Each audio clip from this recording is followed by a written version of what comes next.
Welcome to She Fascinates Me, a hand-picked collection of heartfelt, human conversations with women who've lived boldly, grown wiser, and have stories worth sharing.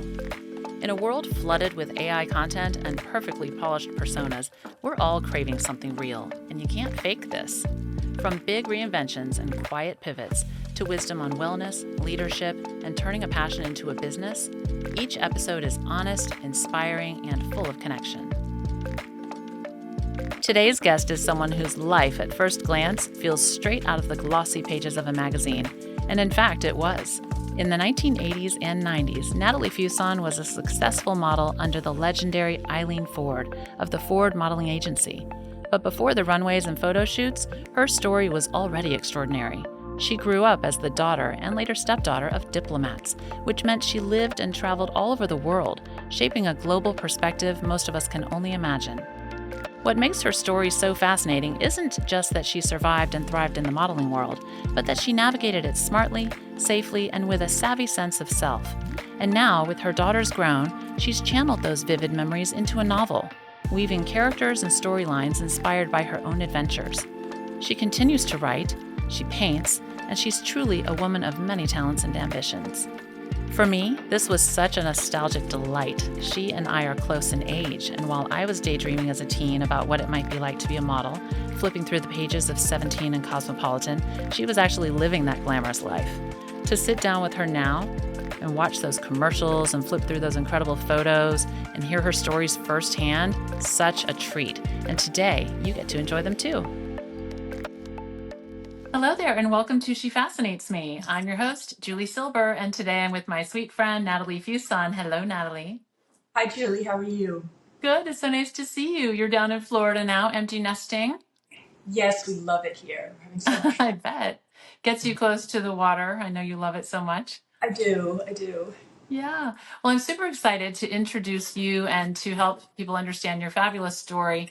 You are, in my mind, I was just thinking you're like a Renaissance woman. You've had so many cool experiences in your life, growing up, living around the world, traveling so much, modeling, authoring a book, painting. You're just multifaceted, and I can't wait to dig into your story. And I think you're really going to inspire a lot of women out there. Oh, thank you. Yeah, so why don't you take it from the beginning, your upbringing, and then how you kind of got into modeling, and we'll just see where the conversation goes from there. Well, to start at the very beginning, I was born in Bucharest, Romania, because my father was a Dutch diplomat, and he was stationed in Romania at the time. And after that, we left when I was about 2, moved to New York City. Then my parents divorced. My mother married a Brazilian diplomat, so we traveled with him to Switzerland and then Brazil. And meanwhile, my father was in India and then London and then Brussels and then Germany. So we were always following both parents all over the place, and it was a fascinating upbringing. I can imagine. But it also, I mean, this is pre, internet and Facebook and stuff. It also meant a lot of uprooting and Sure. Friendships that just got lost over the geography of it all. Yeah, how often were you all moving? So typically, until we got to Brazil, it was every 3 years or so. And then Brazil, we stayed a long time. We stayed about 6.5 years. And but we went to an international American school. So everybody was kind of in the same boat. Everyone was, just passing through for a while. Sure. But I mean, we made great friends, of course, and very many of whom we reconnected with either in Washington or in Brazil. And many of whom I'm still in touch with. I've always wondered what that experience would be like at an international school. It must have really been incredible. Do you still keep in touch with some of your classmates from those days? I do. Once Facebook happened, I started finding people that I knew when I was 8 years old in Switzerland, and from elementary school in Brazil and stuff. And it was amazing to just keep going from where we left off all those years ago.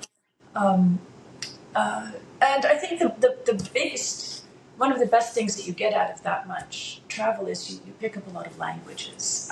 Yes. I my first language is Dutch. That's what I speak Well, with my yeah. parents. That's what I picked up when we first met as neighbors. Before you moved to Florida, we lived next door to each other. Right. And I remember hearing that there's a very distinct sound of the Dutch language. And with my mom being from Holland, I had to ask Yes. right away, are you Dutch? Right. Yeah. Yeah. So how many languages? Dutch? Go on. Dutch and English and French, Portuguese, and Portuguese and Dutch and English are pretty much fluent. French, I mean, I read French fluently. I can get by very well. But if people speak extremely fast, which the Yeah. French do, I can, I'll need them to slow it down. And Italian, I picked up a lot of Italian when I was modeling, and it's so close to French and Portuguese and all Sure. the Latin-based languages that I learned Italian quite quickly. So I can get by very well in Italian as well. That's incredible. Yeah. So I speak some French, and I know it's interesting when you hear the Romance languages, you can just hear little bits woven into the Right, languages, and right. they can be the clues to help you understand. But I mean, you've got the brain for it, obviously. Not everyone is a linguist. So it must have been really nice to have 6.5 years in one place. It was, although at the same time, we were in Brazil, my mother, my stepfather, my older brother, and I. But my dad during that time he was in London and then in Brussels and then in Thailand. And I had, all the rest of the family was in the Netherlands. So Brazil was great. I was always a little bit, kind of skinny and geeky and didn't really feel like I fit into the Brazilian aesthetic, but I see. love it. And I missed everybody. I missed my dad and my stepmother and my little brothers, my half brother and sister on their side, terribly. Everyone's spread out all around the world. All That's over, and it's still like that. incredible. I mean, I've been in the United States now for, decades. More than 40 years, and I still have a sister in Rome, a brother in Singapore, a brother in Paris, stepmother in the Netherlands, mother in Rio de Janeiro, and then everyone else in the Netherlands. So it's just something, it's the reality of my life. I've just had to get used to the fact that Christmas is always complicated, summer vacations are always complicated.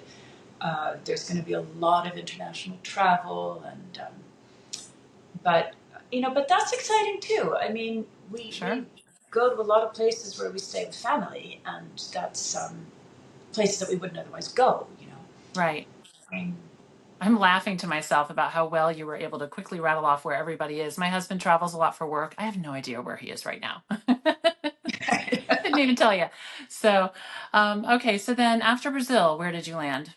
After Brazil, we landed in Washington, D.C., in Bethesda, which is a suburb of D.C. And then I was 15.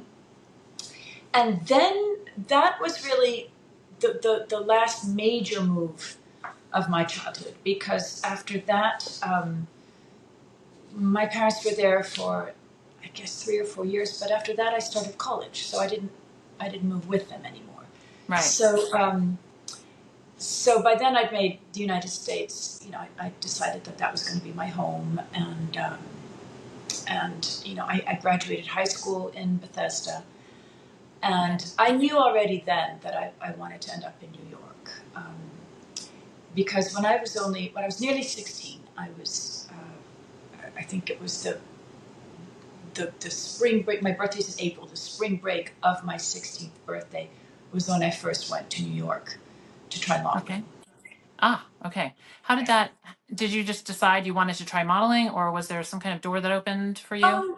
I had heard from people, just as I became a teenager, like when the braces came off and all that, we moved to the US. I was the right height. I was, I just, people would stop and say, "Oh, you should try modeling." And a friend of the family was very good friends at the time. She lived in New York with a very famous photographer named Francesco Scavolo. And she had taken some pictures, just snapshots that my brother had taken of me. and showed them to him like over lunch or whatever. And he said, yeah, she should meet with Eileen Ford. Oh, And wow. I mean, yeah, and Eileen Ford, I don't know if you remember this, but back in the 80s, modeling was very different from how it is now. Now it's all Instagram, it's all, influencing and all that. Yeah. But back then you had the modeling agencies and they represented you to magazines and catalogs and advertising companies and all that. And they got your foot in the door. Okay. And Well, I Eileen, certainly know the name Eileen Ford, so Ford right, Modeling. so Yeah. she was the president of the I think the first really famous big modeling agency. I mean, I think they began in like the 60s or so. And then there were, by the late 70s, early 80s, there were other ones. There was Elite.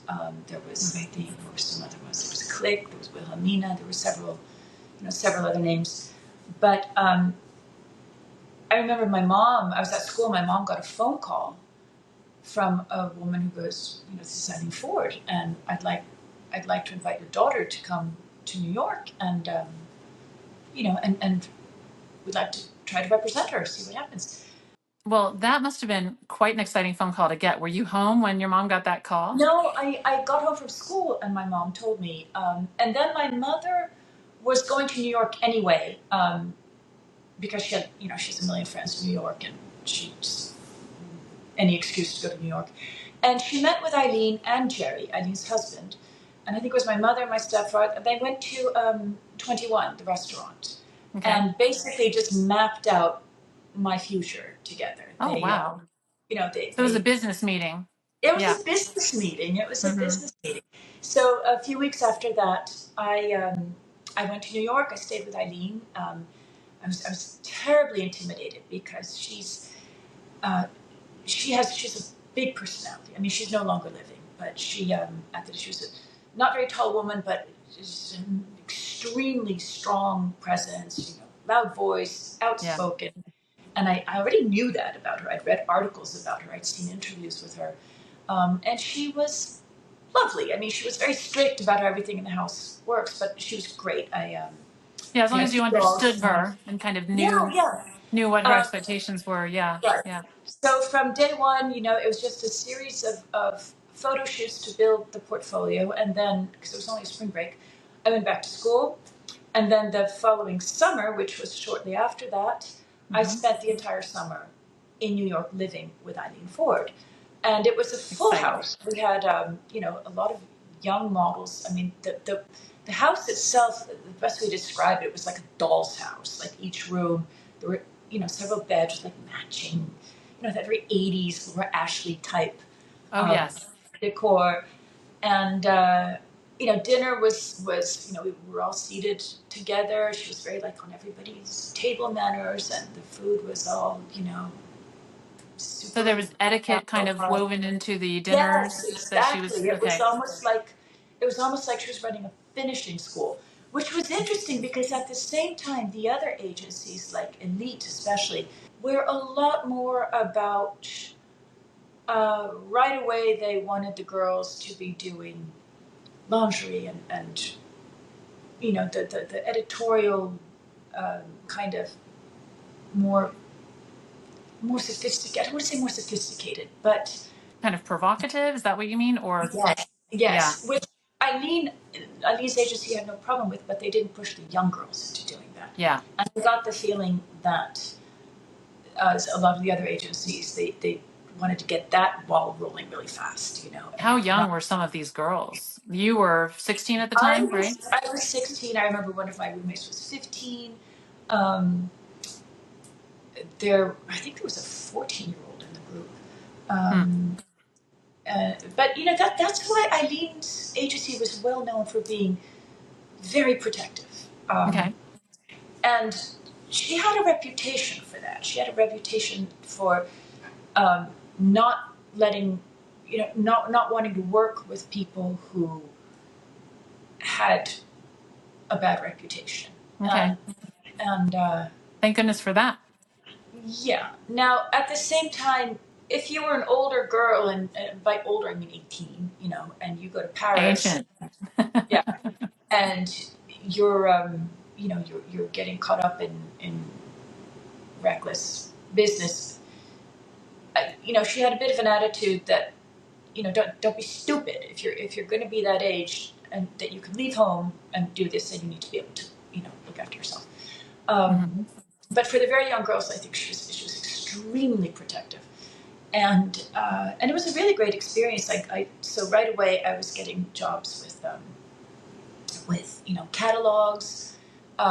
I got a couple of television commercials, and then the following year was my senior year, and I finished high school, and then after that I was in New York again. Um, you know, the second time I went to New York, I stayed with Eileen for a little while, and then uh, stayed with friends of my parents for a while, just because I wanted a little more freedom. Sure.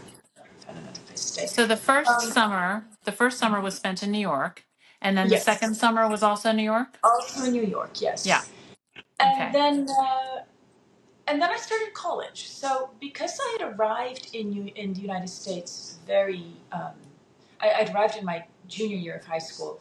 We didn't know much about the college application process. I was still, I didn't really know where I wanted to go.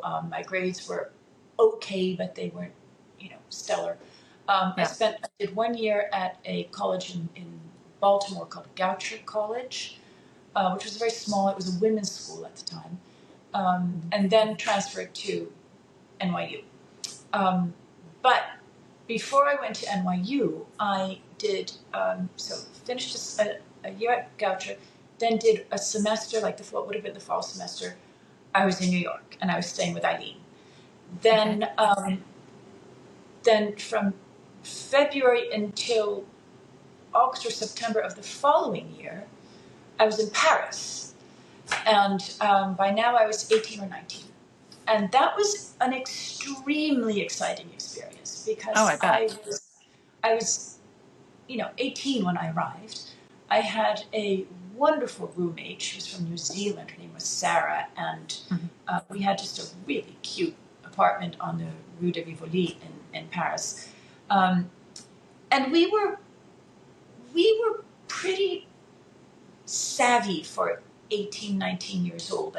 In Paris, there were some truly creepy guys just sniffing around where the models would where they Okay. would go on castings and stuff. We would go to nightclubs and things because at that age, nobody's all the doors are open. Yeah. You don't wait in line. You every every event, every something, they wanted these young girls coming. So, um, and that attracts a very creepy little French horn dog, scaly type of guy. Oh, gosh. And yes, so but there were a lot of times that we would be, at a club and somebody invites us to like the private party in the other room, and all of a sudden Mm-hmm. people are doing lines of cocaine, and we we were really really careful to just you don't get into a car with a guy. You don't, if you put your drink down, you don't pick it up again. You don't Okay. go to the party in the back room. We were both also we wanted to experience Paris like to its fullest. So we had the tour books of all the museums. We had sketchbooks. We were both practicing um, photography skills because these were like before digital cameras, and we were trying to Yeah. we were practicing our French. We wanted to try all the food that we hadn't tried before. We were doing a lot more than just um, Sure. hanging out in clubs. Well, and I But think a lot too, of the girls, it sounds like you went into this as good girls. Also, you were very well traveled. I'm assuming maybe your roommate from New Zealand was probably also well traveled. And then the added layer, so you've had that experience of being around the right, world, right, but then the added layer of Eileen teaching you, what to look yes, for, pitfalls to avoid, that protective layer. that, and also our agent at the time, his name was Jean-Luc Brunel, and if you Jean-Luc. decide to look up anything about him, he ended up being the subject of a lot of sexual harassment lawsuits. And I think he ended up killing Oh, himself in prison or something. oh gosh. But he had sort of an unspoken understanding that you don't touch the Ford girls. Okay. So there, I never really felt like I was really at risk. Also because I didn't allow myself to be in a situation where I would feel at risk. Sure. But there were also times that, uh, and this happened also a lot in Milan, where um, a friend of the agency has a boat on the Riviera, and he's invited a bunch of girls, and there's a hotel, and they've booked a bunch of rooms. And then you get there, and surprise, surprise, there's no room. Or, oh, but that's okay, you can sleep on my boat. Or, oh, Oh, that's okay, you can share my room, I have an extra bed. That kind of how thing happens tricky. all the time. So we also knew anytime you go anywhere, you've got enough money and you've got, that you can just say, nope, I'll book my own room, and Yes. I'll pay my own ticket home.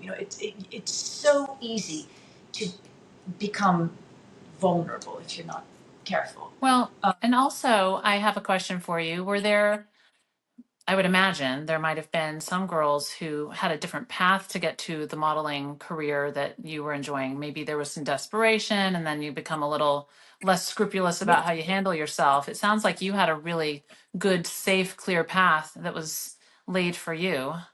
I did. And I also never felt like I need to do this or, this is my only way.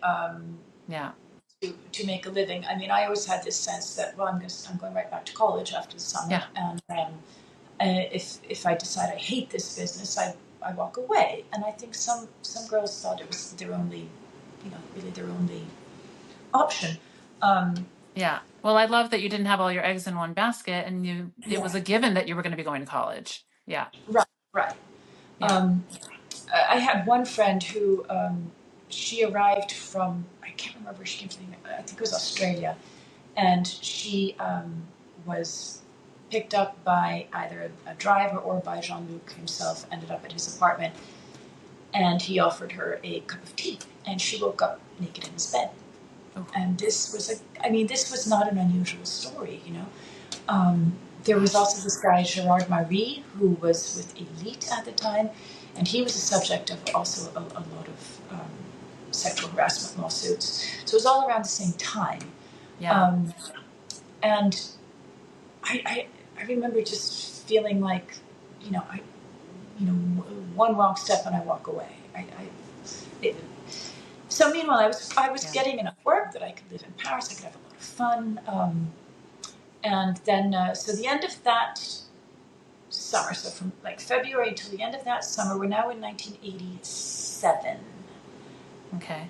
Yeah, 87. Um, I moved to New York for good. And that was when I started at NYU because I transferred.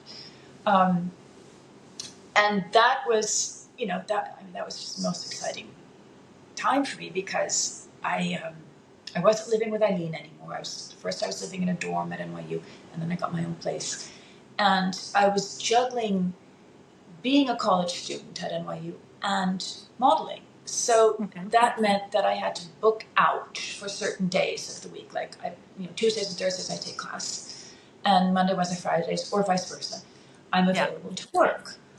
But every now and then with modeling, they want to take you on an overnight trip. They want to, so then I'd have to negotiate with my professors. Can I complete the work in advance? Can I, can I make up work and stuff like that? So, How did um, that go? well, I, uh, I invariably, I would have done better in school if I weren't modeling, and I would have done better modeling if I weren't Yeah. in college. Um, But I love that you wanted to so, do both. You had that drive. yeah, Yeah. I wanted to do both. I mean, college, I would advise anybody to at least give it a shot just because it's the most exciting time of your life, and Yeah. everything that you could possibly want to explore your own potential is at your beck and call, which you never have that again in your life, really, that Yes. you get to try everything. My And New York, daughter, yeah, whom you know, of course, Arden, she art. goes to Auburn. And Mhm. whenever I go there for a home game, I have this pin that I put on my shirt and it says, I miss college. It's so true. Yeah, I know, I totally get it. Um, Yeah.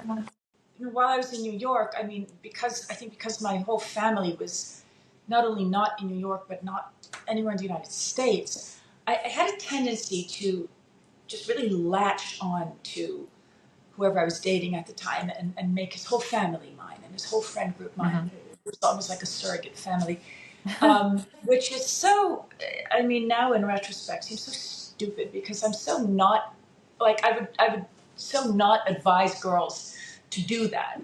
I'm not, I I can don't think, understand that, one mom to another. I can totally understand that. But I mean, you had a very unique situation. You engineered your life and your social life and your family life to make it feel like a family that was near you. I can yeah, appreciate that. yeah. I Yeah. mean, I hate the idea that I was all about the boyfriend. And it's not that I was about the specific guy, it's that I just, I was looking for some kind of stability. And Yeah. The feeling of family. but but so when you do that in New York, when your whole life, your whole social life revolves around people outside of college. So it was like people that I knew through modeling, or people that I knew through whoever I was dating. Hmm. I didn't like on weekends. I wasn't going to fraternity parties and stuff and college functions. I was going to clubs and you know um, uh, Okay. parties where I would run into um, you know, celebrities and stuff. And it was very weird when, you're back at school and people are talking about what they did all week. And then you're like, yeah, I was at a party where Jeffrey Epstein slipped me his phone number. Oh my And, gosh. and I was at a party where, where Sylvester Stallone asked me to go to Hawaii or something. I mean, Oh my it gosh. was a weird, weird way to, Ah, to try to um, mesh two different worlds. well, yeah, not your typical college girl Yeah, experience. yeah, Oh my no, gosh. Oh, no. speaking of typical, I mean, just sitting here right now listening to all of this, I remember what it was like when I was in college, looking through the pages of the magazines that you were on. I probably saw you a million times. Um, and how, for those of us who were not models, how glamorous it seemed. And it sounds like there was definitely a lot of fun and excitement and glamour and all of that. But meanwhile, you're working, we're dreaming about, oh, what would it be like to be on the pages of these magazines? What a dream. How did that feel? Like, did you ever feel like it was hard to connect with women that you would meet at school who weren't models? Was there ever any jealousy or weird vibes you got? What was that like for you, being Um, so different from other college it's girls? funny. A lot of the people that I was in college with, I don't even think all of them knew what I was doing on the side. Okay. And the women that I knew who were models, I know there's sort of this trope of, this jealousy and backstabbing in that industry, but I really didn't experience that very much. Most of the women that I worked with, we ended up being very good friends. One of my first roommates when I was living at Eileen Ford was Christy Turlington, and Oh, goody. I she. was waiting for you to name drop. Okay. Okay, So Christy Turlington was um, a roommate. yeah, she was very young. I think she was Uh, 17 when I was 18, and she was so lovely. And she was one of those uh, people that I mean, she just everything about her is willowy and yeah. just ethereal look. That I just knew that she was going to become a mega star, and we ended up losing touch because. I mean, we hung out. We were in London at the same time. We both went to London for bookings. Hmm. I saw her briefly in Paris, but she was going so far just out of the stratosphere of that industry, while I was sort of, I was doing a lot of catalogs, which was good money, but it wasn't the high end editorial stuff. I did do Harper's Bazaar. I did do a couple of things for, like smaller things for Vogue. I got a lot of TV commercials. Hmm. I did a lot of magazines Right. So, internationally. So in uh, in Milan and in Paris and in Brazil. Actually, I went back to Sao Paulo to model in Sao Paulo for a few months. I worked in Australia. I did I have a some question. shows. Yeah. How was it different when so the modeling in New York and then you're in other countries modeling, is it like a different speed or just a different vibe, or did you have to conduct yourself in a different way from a business perspective in other countries? So that was actually very interesting. A lot of the girls who worked in New York, most of them, had to at some point also work in Europe because New York had like the big money jobs, like the cosmetic campaigns and the big ad campaigns. But in order to get those, you had to have what they call editorial work. Editorial work is magazine work. But New York, it's got like the big beautiful magazines, especially in the 80s, Vogue, Harper's Bazaar, Glamour, and all that. But it doesn't have that many of them, and they come out once a month. Mm-hmm. In Europe, like for example in Milan, I mean, I think there's like 30, and half of them come out weekly. So there was a lot more Oh, of a wow. market for editorial pages, and that's how you would build your portfolio was Oh, yeah. with editorial work. And So very quickly, gosh, what a pace. That yeah, must have been exciting, exactly but also exhausting. right, and Yeah. so that's why I went to Paris after my right after my after I started modeling was for the editorial work. Okay. And it was interesting how each country has sort of a different work vibe. Like I remember what I loved about Milan. I went to Milan several times. I went to Milan for I think 3 consecutive summers, and that's where I learned to speak Italian. And I still love Italy. Um, but in Italy, I remember they would take 2 hour lunches. You would stop and you'd have lunch with pasta and wine and all that, and you start again. In New York, they're handing you a piece of a sushi roll while you're under the Okay. lights, and they don't let you they don't let you off stage. In other places, it was yeah, it's just like I worked in Japan very briefly for a specific job, and there, the protocol of of how you work, how you talk to people that you're working with, and all the um, like first they would take you out to dinner, but then you're expected to work like 18 out not 18 hours, but they don't fool around. There's no 2 hour Got it. lunches. um, Australia was wonderful. Australia, I think they feel that because no matter where you come from, if you go to Australia, you've come a really long way. Yes. So they're immediately your best friends. They were immediately like, oh, we have a party and Barbie and shrimp and blah blah blah and pool party and immediately, in London they would sit you down with a cup of tea before you start working. So it's interesting to get the different vibe. I have a Um, question for you. Back to the yeah. Milan part, when you mentioned the 2 hour lunches and the pasta and all of that, a lot of people assume that models don't eat.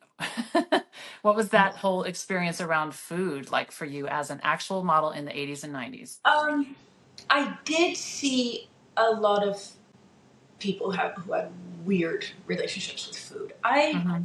I was not the healthiest eater when I was 18, 19, 20. I was very underweight. Okay. I didn't take very good care of myself. I'm Okay. much better about that as an adult than I was then. Yeah. Um, and I was actually underweight. I was one of the people that they were always like, if you don't put on weight, you're going home. Because they would Ah, send people home if they got overweight, but they would also send people home if they got underweight. So okay. I just was. It wasn't that I was dieting or that I had a diagnosed eating disorder. I just had a weird relationship with food. I just didn't like to eat. I thought food Okay. was gross. That's a whole other. Yeah, I mean, yeah, I wasn't. It was. We weren't encouraged to eat a big, fat, healthy pasta, Okay. every night or whatever. Yeah. So But then being young, that's got to be a tricky thing to navigate. Yeah.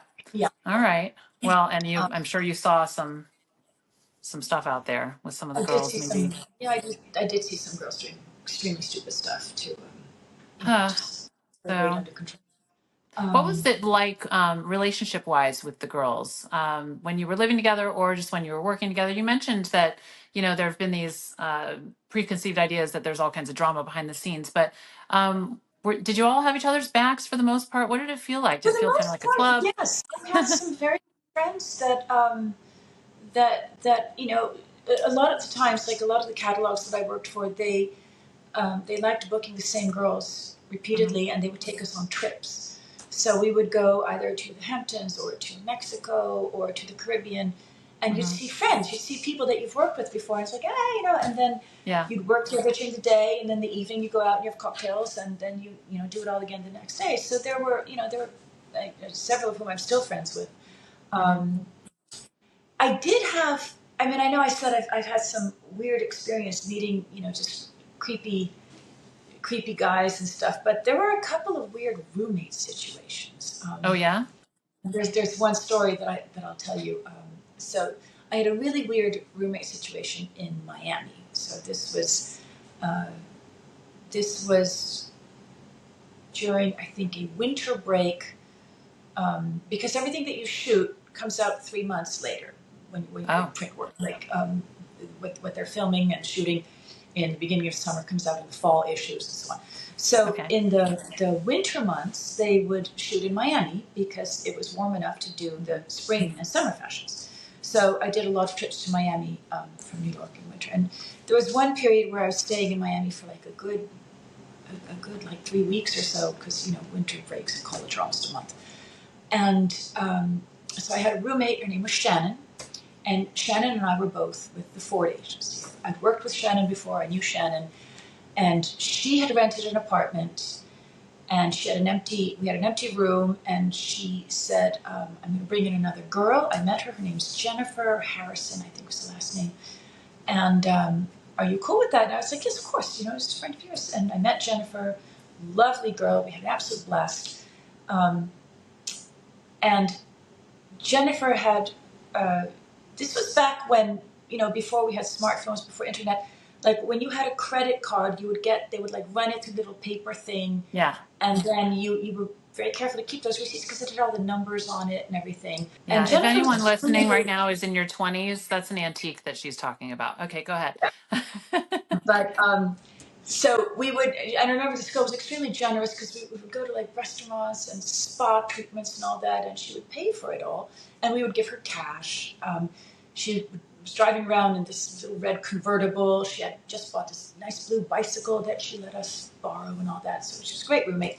She did have one request though, which is if this ex-boyfriend of hers who had been abusive or whatever, she has a whole story about this ex-boyfriend that she's hiding from. If he ever calls, don't give him any information. Don't tell him that she lives there or whatever. And of course, we're like, yeah, no, absolutely. When you hear this, you rally around her.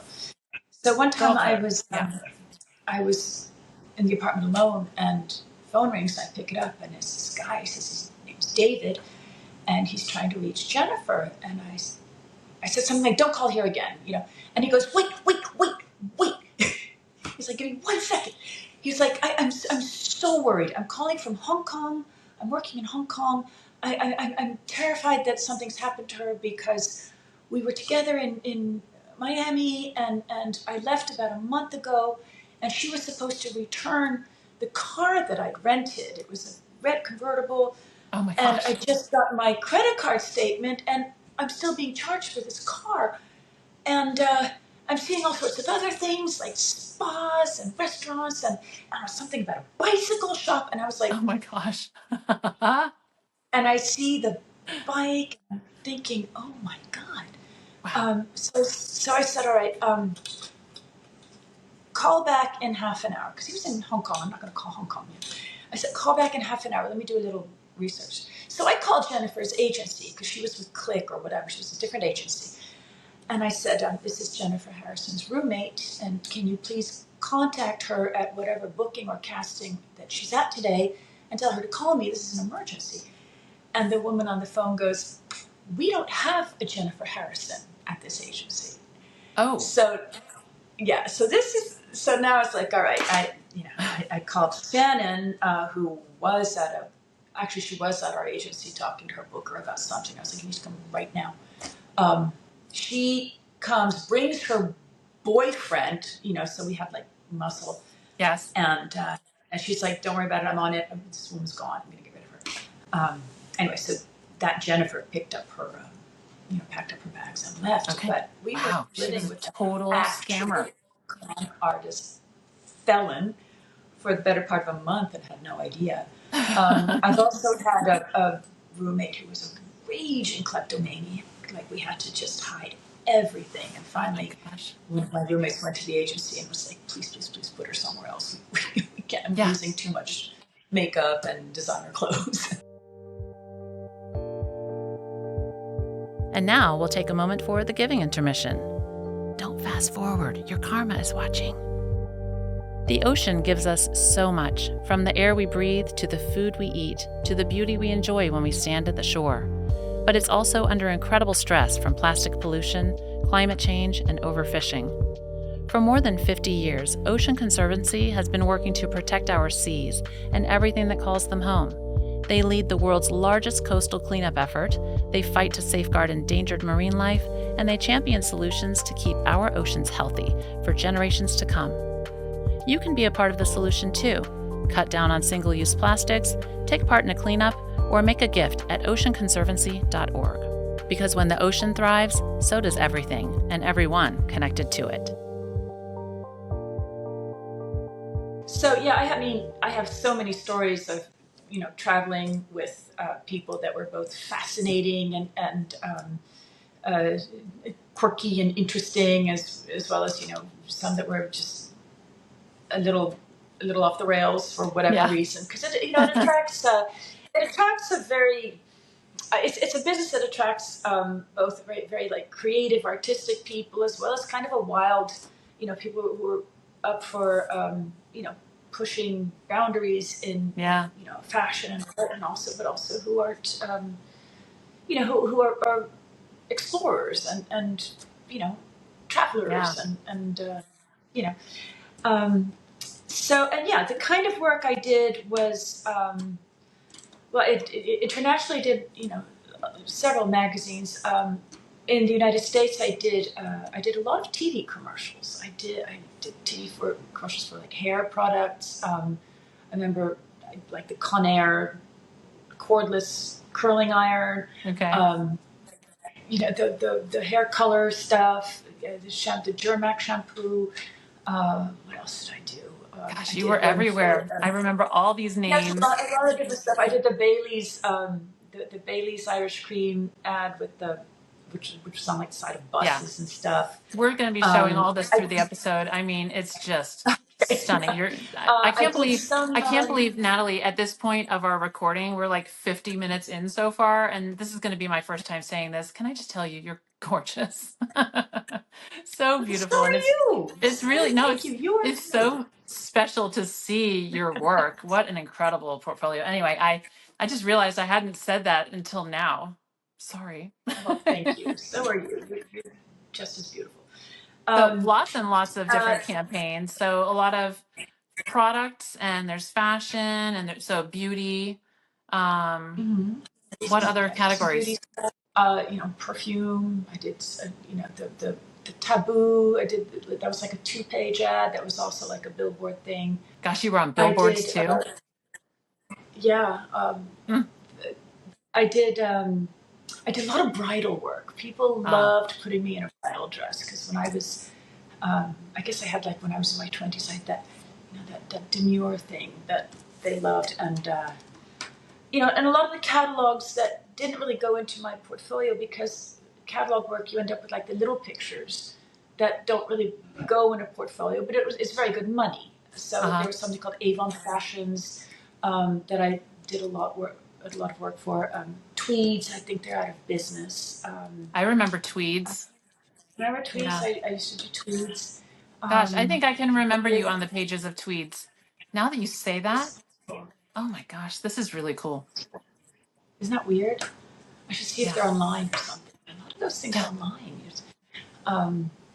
Anyway, so and I did some shows, not a lot of shows. I worked for Gucci. I did a lot of shows for Vera Wang. She, she was bridal work, but and also bridal, But that was like high-end bridal stuff, and I mean, it was a fun time. It was a lot of fun. With such a diverse portfolio of work, what was your favorite category? I think there's really nothing more exciting than when anytime you're doing something, film, TV, anything like that, Uh-huh. commercials. It's just a whole other level of production, Sure. and that's always really special. And then I think anything where that involved travel, and that could be Mhm. just like some of the most you know unglamorous catalogs, but they still want like the sportswear stuff. They still want a beautiful location, and when I remember we were on locations, it was always fun. It was always fun because once you're done shooting, we would go to dinner together, or we would all end up at the beach, or we'd all end up, just chilling. And so any location work was really fun. Yeah, so living in Eileen Ford's house with these girls was, I mean, it was such a great experience because it was like a dorm almost. We were friends. We like some of us worked on bookings together. We'd go on castings together. We'd go work Hmm. out together, and we also got into mischief together. Like one of the people that I lived with, who I adored, was Christy Turlington, and she She was was a little wonderful. younger than I was, and she was already just so beautiful. And I mean, she must have been like 17, if that, because Hmm. I was 18, and I know she's younger. Um, and one of the things I loved about her was that she's one of these people who's just unafraid of anything and would do absolutely whatever she wanted. And so there was a housekeeper, like, who was a cook. There was a chauffeur and all that. But I remember that at certain times of the weekends it was just the girls, and sometimes the house was there were more girls than other times. But there was one weekend that Eileen was out of the country. I think she was in Paris, and Christy and I had been invited to a friend's house in the Hamptons. And this was a friend who, she had parents. I mean, it was like a real family with a place in the Hamptons. Okay. It wasn't Uh-huh. some weird, sleazy, you know, thing. So we went to spend the weekend in the Hamptons, and of course we weren't supposed to. We were supposed to stay in New York. Eileen was like, she's out of town. We weren't supposed to go anywhere. There was a curfew. Stay put. And What was the curfew, out of I don't curiosity? remember, nothing crazy, nothing obnoxious, but she was responsible for a house full of minors, a house full of girls who, had the capacity to attract a lot of attention. So Yeah, yeah. So it she couldn't was just be very a free for strict. She was all. strict about everything. She was strict about Yeah. how we ate at the table, how we, like I remember getting in trouble because I touched the wall while I was talking to her. And she's like, "You never Oh. touch the wall. You stand on your own 2 feet and you hold your hands." I was like, "Oh my Ooh. god." But she was also, she was amazing. Anyway, so I think it was Christy who was like, "Come on, let's go to the Hamptons. No one needs to know. The housekeeper won't be home until Sunday night, and Eileen's in Paris." So off we Hmm. go, and we're at a party, and we meet this photographer who said he was shooting a cover for Hamptons magazine the next day, and would we like to do that? Um, and we were like, yeah, sure. So we did the shoot on the beach, and it was three of us. It was Christy and I and another model, and we had a lot of fun. We spent the day on the beach, got to have our pictures taken, and then we go Yeah. home, and we're back before Eileen gets back or anybody else gets back. And we pretty much forgot about it. And then a few days later, Eileen calls us in her office, and the new Hamptons magazine with the cover of the three of us was like on her desk. She's like, Uh-oh. you know, You're busted. yeah, did you girls think I wasn't going to see this? Did you think I was stupid? And we're like, oh yeah, sorry, whoops. But of course, we got in trouble, but not major trouble, because at the Okay. end of the day, it's a business relationship, and we Yeah. were working, and she was It our agent. was And there are other publicity. agencies, she doesn't want to lose us, we don't want to lose her. I mean, I was terrified of her, but I also admired her so much because she was just such a formidable woman, such a strong personality, and she was very, very protective. Yeah. Um, so that was great. But so So they yeah, were I looked met. after all of you. She What a really big job. did. She was How very many, good. like, do you kind of remember how many of you lived in the house at one time? I think that at full capacity, which was when all the girls who were there for the summer because they're in school during the year, I think there were 8 of us. And then 8, yeah. And then sometimes that would change. Like some girls would be, on a trip. They'd be on a shoot or whatever, or they'd have to go to Paris or Milan. So and then there'd be another girl taking her place. So it would fluctuate. Okay. But it could be as many as 8. So I met a lot of models some of them who became, really big household names. Like one of them was, I worked with Stephanie Seymour for a while. Although she was not Ford, she was Elite. She was different Okay. agencies. I remember her. We worked on a couple of bookings together where, and she was another one who was super young. I mean, just so lovely and so sexy at such a young age. I was like, Gosh, right? yeah, and I think she was like 16 or so, and she was talking about her boyfriend, John. And it wasn't until a little while later that I realized that John was John Casablancas. He was, the owner and president of Elite Models, and he was well into his 30s. Wow. Yeah, and this was She was under 18. She was under 18. This was 1985 or so. So, and for some reason, I mean, people probably thought it was weird, but not as weird as I think. Like that wouldn't fly today. No.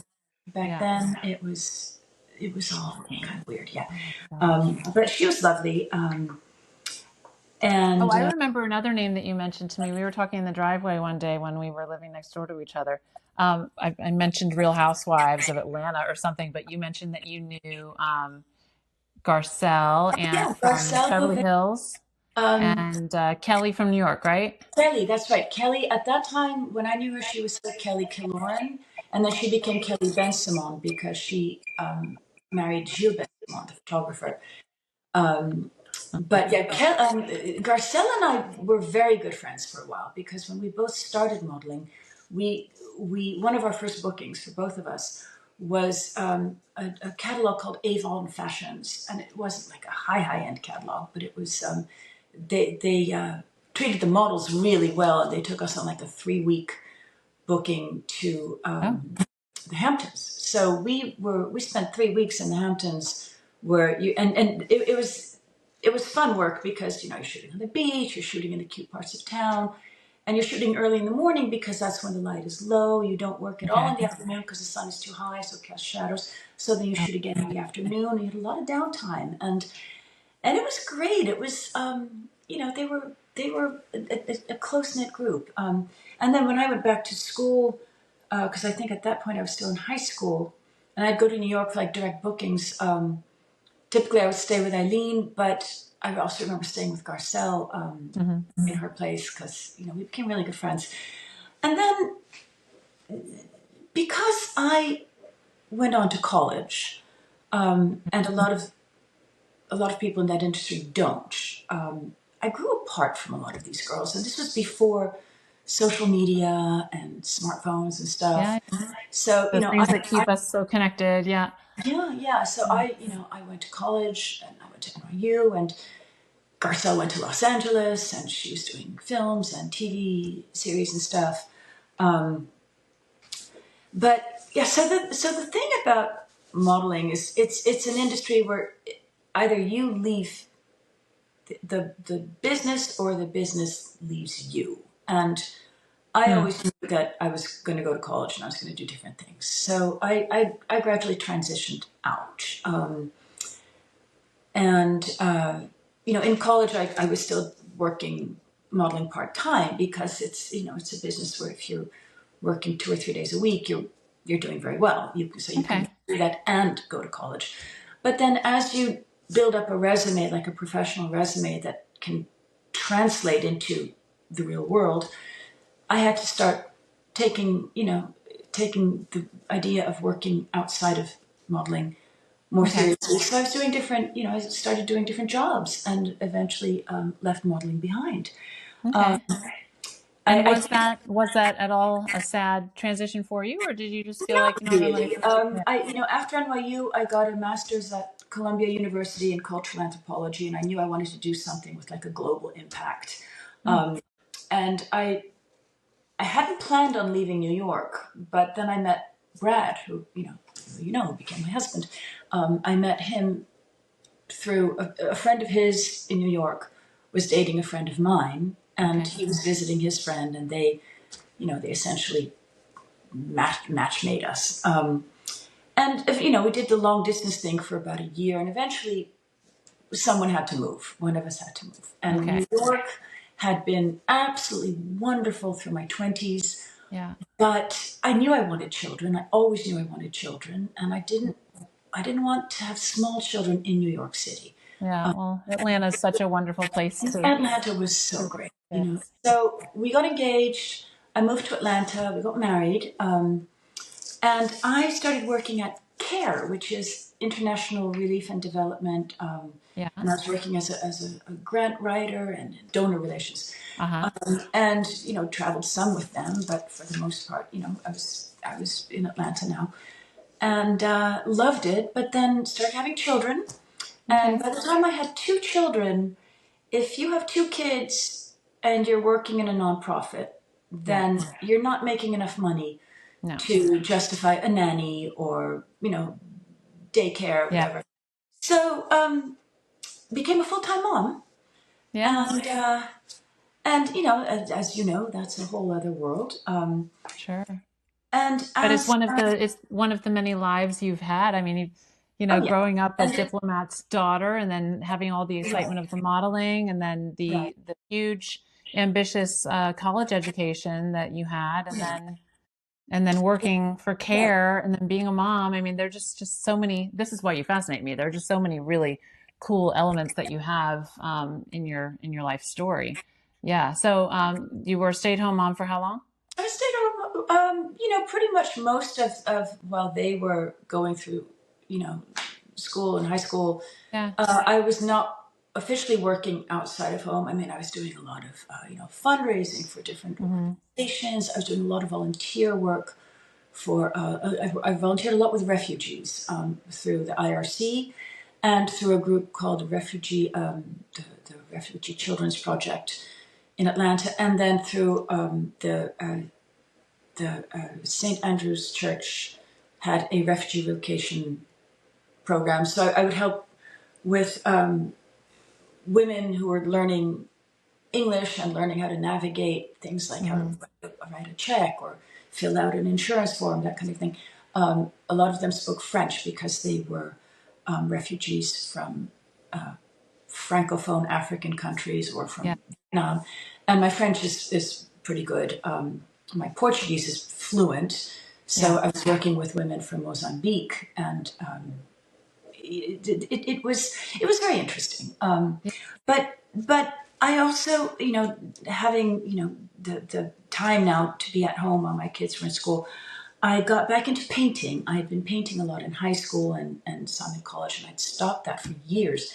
So I picked up a paintbrush again, and you're sitting in your studio right now, surrounded by your paintings. I'm still painting, but I participated in some, group shows and cooperative galleries and things like that, and I still do now. But I've also, I also started writing again, and I wrote several short stories, some of which got When you published. say writing again, so like you mentioned grant writing at one point. Yes, Is that kind and I of had always led? played with, I always thought, that I was going to write fiction, and I had like several attempts at young adult fiction. Okay. So I wrote a couple of short stories, several short stories, got a couple of those published, and then I realized that the real story, the real book that needed to be written was, my experiences as a young model living in this household with Eileen Ford, full of very young girls navigating a very adult world. So I wrote a book called The Luckiest Girls, and it's fiction. Every character in it, every event in it is loosely based on things that I've either experienced or witnessed or heard. And it was a really great experience. It's one of the things I'm most proud of. Well, I have to say, when we started our conversation, we have talked for quite a while because I'm just so curious about all of the experiences you had as a model and just the whole trajectory of your career and the experiences you had. We spent so much time talking about that. I had fully intended for us to also be able to cover talking about the book and like some of the themes that are in the book that might even go above and beyond what we talked about, just in your own experience as a model.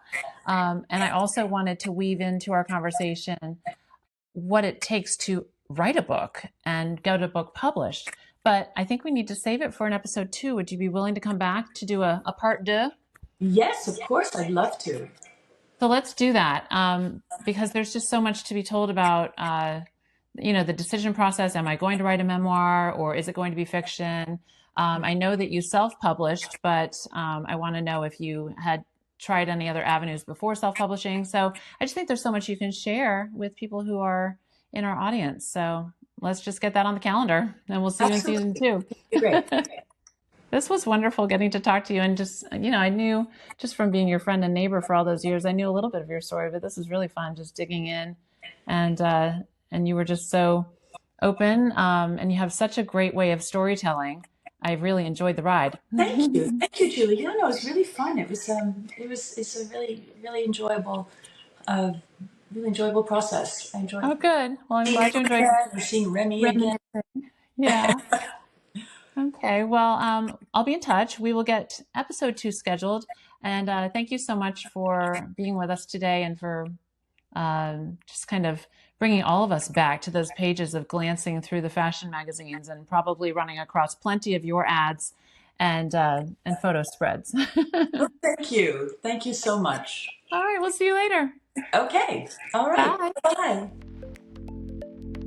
What an exceptional storyteller Nathalie is. I loved how she took us inside that glamorous modeling world, but also how she showed us the discipline, the resilience, and the intelligence it took to move through it unscathed. What excites me the most is that she's turned all of those memories into a book that we can all enjoy, and she's not done yet. She's still writing, she's painting, and she's constantly creating. That curiosity, ambition, artistry, it's inspiring to see how her talents continue to unfold. And the best part? We're not finished with her yet. We spent so much time talking about her upbringing, being discovered by the fashion photographer, her life in Eileen Ford's townhouse in New York, and juggling modeling with college that our phone batteries died, so she's coming back for a whole other episode where we'll dive deeper into what it takes to write, remember, and self-publish. I can't wait for you to hear that one in the next season of She Fascinates Me. Whether you've always wanted to write a book or if you know someone who should, you won't want to miss our next conversation. For now, I'll just say how lucky we are that she lived this fascinating life and remembered it so vividly. I'm glad you're still here, and the fact that you are, watching or listening all the way to the end, means you gave me a chance. This is a new podcast, and it was a big leap to create this for you, something real, thoughtful, and meaningful. We live in one of the most networked societies in history, but somehow we've become the least connected. That's the magic of She Fascinates Me, bringing together real women, real stories, and the quiet alchemy of change. If you enjoyed this episode, please follow or subscribe wherever you watch or listen, and take a moment to leave a quick rating or review. It really helps more people find the show, and it makes it possible for me to keep bringing you conversations like this one. And connect with me on social at She Fascinates Me. Every follow, share, and kind word helps this community of fascinating women grow. I'm so glad we're connected now.